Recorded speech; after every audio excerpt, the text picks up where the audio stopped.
Welcome to the After Show, where Cole the crew chief has put together some afterthoughts, maybe some bonus footage, the occasional blooper, and even a couple of short stories from MAddOG'S After Show with the MAddOG and Cole. Check it out right after this. Hey, welcome to MAddOG'S After Show. You're along for the ride with the MAddOG, and we are going to lay down a heater for you in this after show.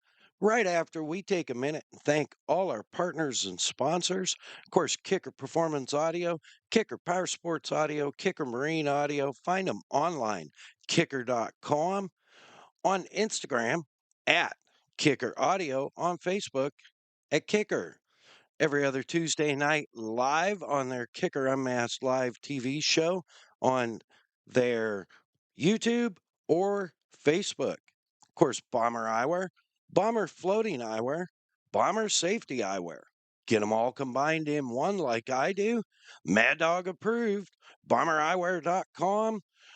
Bomber Eyewear on Instagram. Of course, the Premix Podcast and our man Cole sharing his passion for all things desert racing through the lens of a camera, and also available to book for your MC or announcer needs. He is booking into 2025. Slide into his DMs at the Premix Podcast on Instagram. That's the @ symbol ThePremixPodcast.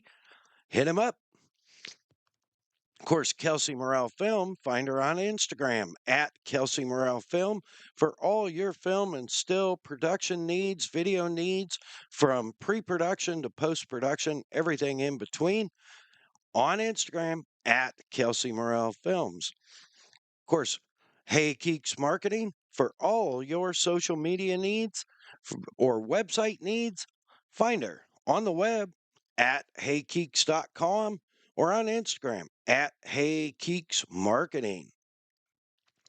Man, I'm recording this a little bit late because I have recorded it once and had some technical issues, but here we go. New laptop, new system, and we will see what happens. Thanks for being along. We're going to get right into the meat and potatoes of the Sturgis TT, otherwise known as the inaugural Streets of Sturgis TT.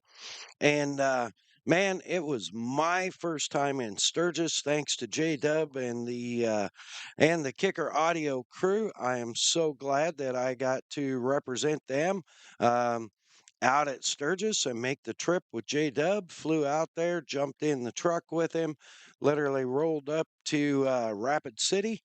We caught the Rapid City half mile, and man, huge props to Mr. JD Beach for getting one step closer to that ever elusive Grand Slam in motorcycle racing. He is a 1 mile race win away from the Grand Slam. Some greats like Kenny Roberts, a few others. I think there's only 4 in history. And we wish, Mr. JD, Jiggy Dog, the best heading towards setting that record. It was incredible. It was my first time in Sturgis and Rapid City during the Sturgis Rally, and holy cow, did not disappoint. Man, we got there Monday.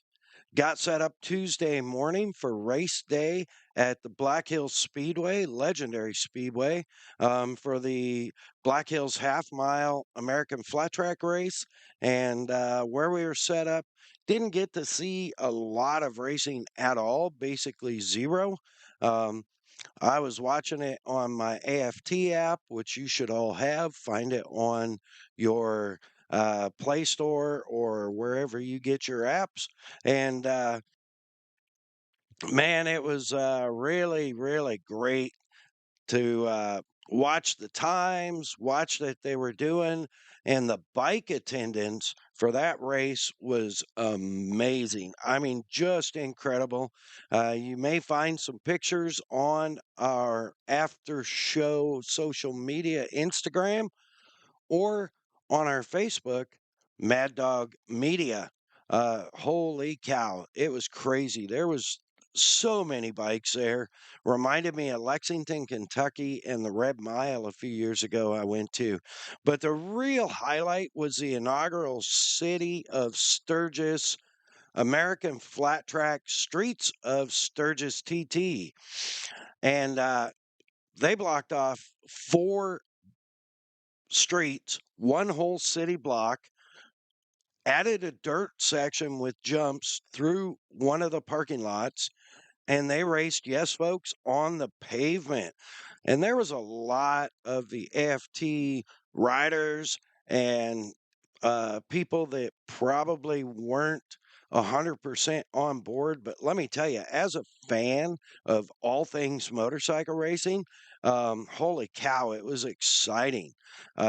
Just crazy good. And I know there's a lot of riders that were concerned for safety or just flat scared because they'd never run on pavement before. And there's a lot of riders that just flat out embraced it and said, let's go. Huge shout out to the AFT team for everything that they did to get all this together with the city of Sturgis. The race ran Sunday, final day of the Sturgis Rally, right in downtown Sturgis. Main and Third were two of the streets they blocked off. Uh, so exciting, such a good time. Racing was really good. Unfortunately, it got postponed due to a monster rainstorm that came in. Um, but those guys started on the track at like 1:30 or 2 in the morning, and knowing those guys, I've talked to a bunch of those guys ahead of time, and the plans, the way they laid things out, the plans they made. Um, Man, they were on it. And let me tell you, when they got to building, of course, I wasn't there, but we got there pretty early to set up the kicker giveaway area within the American Flat Track tent or pop up, whatever you want to call it. Um, and they were busting butt getting hydro barriers set up and fencing set up, and they just did an amazing job. So huge kudos, Cameron, the whole crew out there. Robbie, unfortunately, he had to split out and go home for a medical situation, and our prayers are with him. And you know, Bobby, Isan, man, there are just so many that I know I'm not going to get you all mentioned, but incredible job. And the track looked really good. I was excited to see bikes on, and the rain came. Huge monster storm blew through. But the good news is it blew through, and those guys did an unbelievably great job. They have like baseball field tarps ready to cover the dirt because there was rain predicted. They got the dirt covered. I don't think the dirt got wet at all.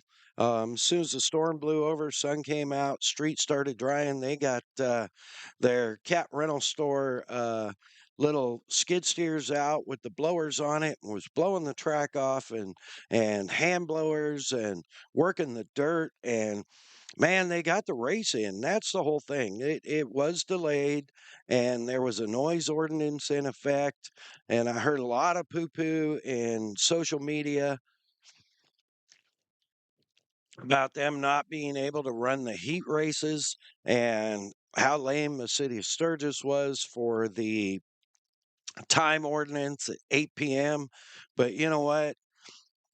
Face it, folks, it's the first race ever. It was a test run. Hopefully, they'll do it again and do it again next year and the year after and the year after.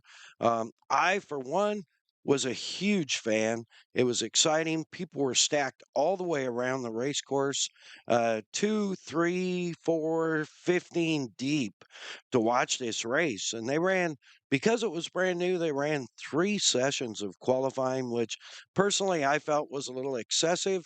I know the riders were apprehensive, or most of them were, um, but I think they should have ran one, maybe two, give them 2 good practice sessions, and then just pull the pin and see what happens. On that note, the inaugural American Flat Track adventure trackers. That's right, folks. Adventure bikes, big bore, up to I think 1100 cc big bore, uh, basically stock adventure bikes, and that was so exciting. Those guys are nuts. They had people from all over the world come to race. They had multiple brands involved. Uh, big, big, big shout out to Slammin' Sammy Halbert for taking the inaugural win. He laid it down, and he was running a solid second. I recommend you go rewatch the broadcast on Fox Sports and catch up with our good friend Scotty Dubler, Ralph Shaheen, and of course the amazing Kristen Beat. They did a great job covering the race. It was so awesome to see all them out there. And, man, those big adventure bikes, um, I mean, it was crazy. The guy that was leading, and I can't remember who it was right now. I'm not going to get into all that, but his bike shut down partway into the race. Um, and Sammy Halbert was right on his tail, little evasive action to miss him. And as it turned out after the fact, they forgot to override the kickstand switch, and the kickstand came partway down and regulated how much power he could get.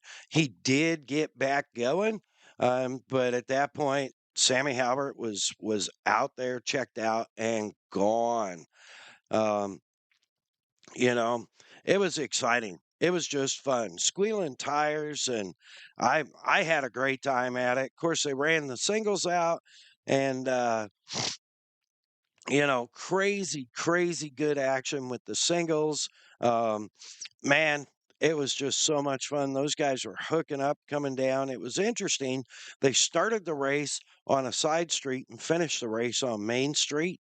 Of course, J Dub and I had access wherever we wanted to go, and we walked all the way around the outside of the track, and there was not a bad place to watch it. And then, on a track crossing, we walked to the inside and caught three of the four corners. From the inside. And, congratulations to the Rick Ware Racing team, man, pulling off that big win in the singles class. It was really exciting. Um, and of course, what everybody wants to know, the Super Twins, how'd they do? There was a lot of riders that weren't too stoked coming into it, and chatter. There was a lot of chatter, which I'm not going to get into, hearsay rumors and stuff like that. All I'm going to say is they put on a great show. I may be biased because I am a JD Beach fan, and he just ate them for lunch. With the exception of Briar Bauman, who really did a great job on his Rick Ware Racing KTM, um, of trying to put the heat to JD. There was a red flag, and when they restarted, Briar was right there within, a couple hundredths a lap for the first few laps.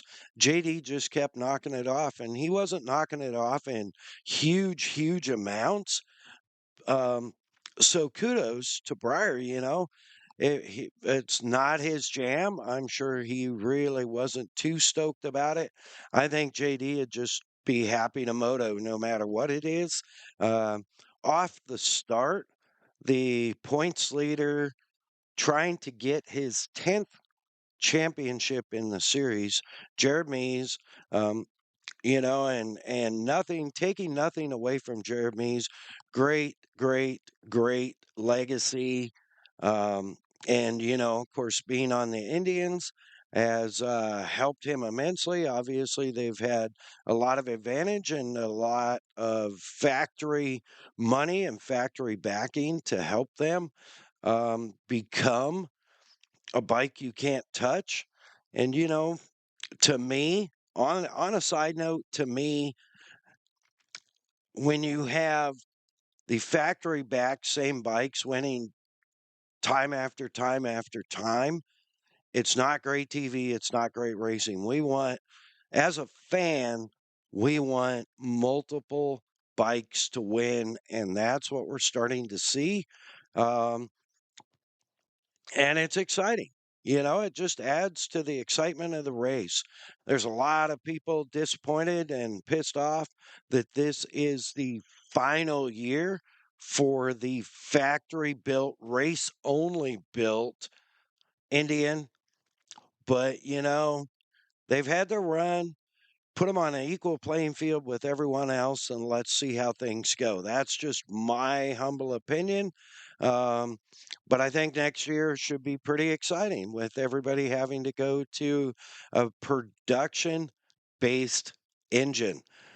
Now, getting back to the race, um, only a very few laps in, once the race for the Super Twins started, Jared Meese had a tough go, had a bad start. I guess he's not used to starting on pavement, and actually, I think got clipped a little bit on the start also, and was way back in the mud, back in the field, just buried, and he didn't show tons of speed, but he did work his way up to sixth. And early on, he made a crazy, ballsy attempt at a pass going into the dirt section where he just stuffed it in, see what happens. And unfortunately, took out the fifth place rider. Um, and that kind of stuff happens when you're racing hard. What followed that, in my opinion, was total chicken shit. And I'm going to call it how it is. I don't know what the recourse of any of this is, but he backed the bike up and kind of pivot rolled the bike over the downrider's helmet to get the front tire out instead of just backing the bike up enough to drive around it. And I did not like that. Whatever happens, happens. And whatever your opinion is, I'm totally okay with. My opinion is I didn't like it and it created a lot of drama. But, kudos. I mean, the rider got up, and that rider, I shouldn't just be calling him that rider. That rider was Brandon Price, and man, I will tell you what, kudos to Brandon Price. He showed a ton of class in that situation. Um, a lot more than I think I would have, and a lot of other racers would have. But he got back up, shook it off, um, came back around. Of course, it was a red flag, and he went directly up to Jeremy's, and instead of grabbing him by the helmet and throwing him on the ground like I probably would have tried to do, um, he just said, "Hey, it happens." Gave him a hug and moved to his place at the back of the pack for the restart. That being said, they being the officials, did not move Jared Meese to the back of the pack. I think if had I been an official, which I'm not, and I don't know all the factors, um, I would have definitely put him at the back of the pack for those actions. That being said, it is what it is. The rest of the race, man, on the restart, congratulations, Breyer. Man, you did a great job of hanging in there with arguably one of the best all around motorcycle racers in today's time, JD Beach. You put a challenge to him, and we all expected JD to have a good showing. He did. He took home the W. I can tell you that the fans' reaction to a lot of the race was crazy. People cheering, people jumping around. When the red flag happened, there was a lot of people booing the number one, in my opinion, justifiably. And there, when Price came back around. I believe he's number 92. When he came back around for the restart, the fans all around were just going nuts. He made a lot of fans that day. Way to be classy and see the big picture. That being said, when JD took the checkered, an entire city block of Sturgis erupted in yelling and applause. Everybody was so stoked. And it was crazy good. It was just awesome. And man, I am so stoked to have been able to see it. It was such an exciting race for me. Uh, Ralph, Scotty, Kristen did a great job. I got to watch a lot of it from the final spot that J-Dub and I picked, where we could see the Jumbotron, as well as hear very well, except when the bikes were going by. Those guys were hauling butt. Um, and kudos to all the riders for sticking it out and just standing tall and making it happen, putting on a great show for the fans. Huge shout out to all the people from Sturgis and the people that were in Sturgis that came out and watched it, stuck it out through the rainstorm. Um, and it was a giant crowd. And of course, again, giant shout out to the American Flat Track team. They did a great job. Uh, Not without special mention, the city of Sturgis and all the people working towards making this happen. I had a great time. Thank you all so much. We are so stoked to have been there. Thank you, Team Kicker, for bringing me along. I had a great time. It was a great race. Catch it on FS1 replays. Um, that's about it. I've said my piece. Bring it back. I'd love to go to the next one. With that, we want to be sure and thank Kicker Performance Audio. Find them online, kicker.com, or on Instagram at Kicker Audio. Bomber Eyewear, Bomber Floating Eyewear, Bomber Safety Eyewear. Find them online, bombereyewear.com, on Instagram at Bomber Eyewear. The Premix Podcast. Find them on Instagram at The Premix Podcast, all one word. That's the at symbol, TAGPREMIXPODCAST. Kelsey Morrell Film. Find her on Instagram at Kelsey Morrell Film. Hey Keeks Marketing. Find her on the web, heykeeks.com, or on Instagram at Hey Keeks Marketing. With that, I want to thank all the American Flat Track racers, all the American Flat Track employees, the city of Sturgis, of course, my incredible girl, the sis, Kristen Beat, my great friends and legends, Scotty Dubler, Ralph Shaheen. God bless America. God bless our troops. God bless our veterans. God bless our podcast. Mad Dog out. Thank you for listening to the After Show. We here need to thank our partners, Kicker Performance Audio, Bomber Eyewear, the Premix Podcast, Kelsey Morrell Film, and Hey Keeks Marketing. None of this would be possible without our fine partners.